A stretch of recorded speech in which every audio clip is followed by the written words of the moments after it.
Procenjuje se da svaka treća devojčica i svaki 7. dečak širom sveta dožive neki oblik seksualnog zlostavljanja. Da bi se ovakva vrsta nasilja smanjila i sprečila, Savet Evrope preporučuje da se ova tematika uvede u nastavne programe na svim obrazovnim nivoima.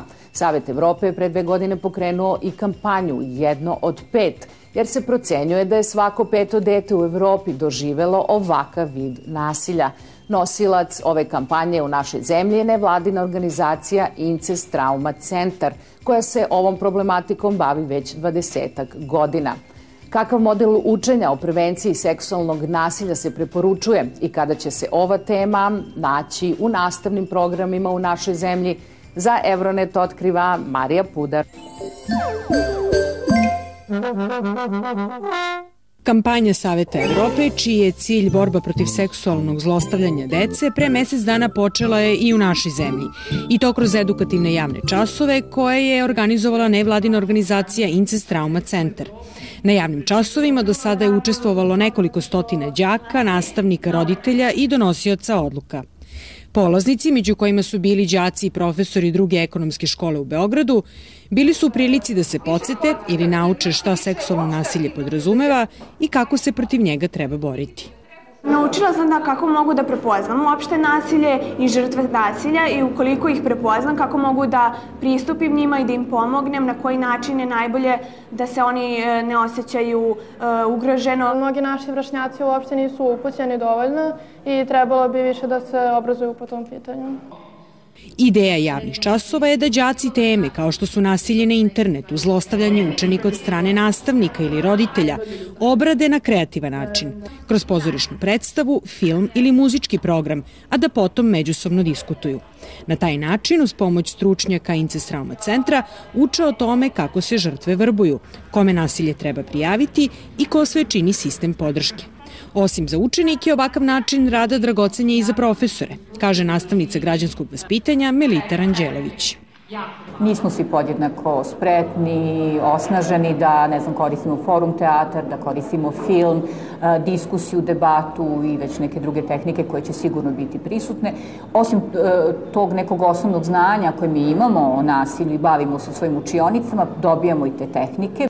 Osim što će u naredne 3 godine održavati javne časove bar 3 puta mesečno, zadatak Incest Trauma Centra će biti da u okviru kampanje Jedno od 5 utiče na parlament kako bi se ukinula mogućnost zastarevanja seksualnog delikta. Takođe, jedan od najvažnijih zadataka biće uvođenje teme seksualnog nasilja u nastavne programe svih uzrasta. Za sada jedino učenici 1. razreda srednjih škola na časovima građanskog vaspitanja uče o ovoj vrsti nasilja.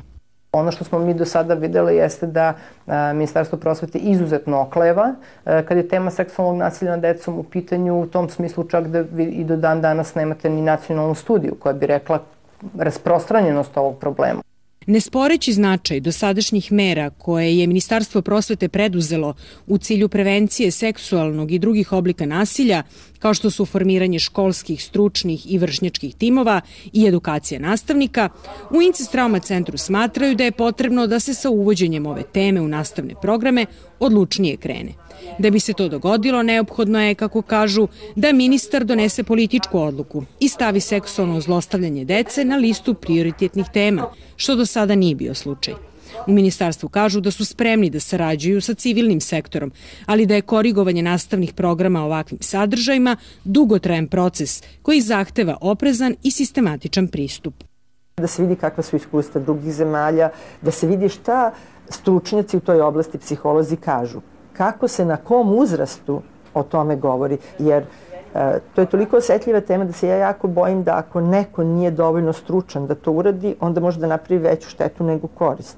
Da bi se što pre došlo do sistemskog rešenja za problem seksualnog, emocionalnog i fizičkog nasilja nad decom, Ministarstvo prosvete je pre mesec dana oformilo posebnu jedinicu sa zadatkom da koordinira sve aktivnosti javnog i civilnog sektora koji su usmerene na prevenciju nasilja. Takođe, trenutno traje obuka 40 stručnjaka, nastavnika, psihologa i stručnih saradnika koji će putem SOS telefona odgovarati na sva pitanja koje se tiču problema nasilja u obrazovno-vaspitnom sistemu.